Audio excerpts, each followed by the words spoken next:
اعوذ باللہ من الشیطان الرجیم بسم اللہ الرحمن الرحیم۔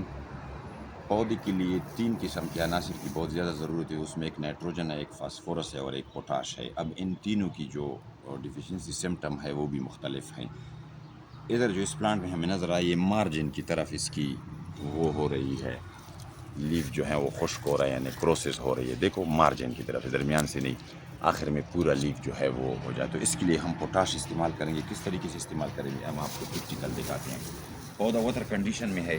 اب چونکہ ٹیمپریچر تھوڑا ڈاؤن ہوا ہے، حالانکہ یہ ہم استعمال کریں گے نومبر میں، لیکن اس کی اثر دیکھنے کے لیے ہم اس کو ابھی استعمال کرتے ہیں۔ ٹیمپریچر چونکہ تھوڑا ڈاؤن ہوا ہے، واٹر کنڈیشن میں اس کی پانی کا ہم خیال رکھیں گے۔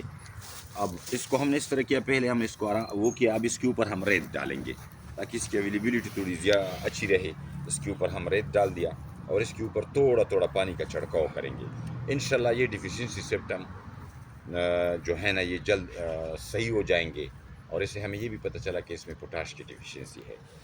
اور اس پودے میں اور بھی بہت زیادہ ہیں، لیکن ہم نے ابھی فی الحال اس کو تھوڑی سی مقدار میں KCl پوٹاشیم میوریٹ آف پوٹاش استعمال کیا ہے۔ ٹیمپریچر حالانکہ ہم دسمبر میں ریکمنڈ کرتے ہیں، چونکہ یہ ہم نے ایک ایکسپیریمنٹ بیس پہ یہ کیا ہے۔ اس کے بعد بھی ہم آپ سے انشاءاللہ 2 ہفتے یا 10 دن بعد اس کی ریزلٹ شیئر کریں گے۔ شکریہ۔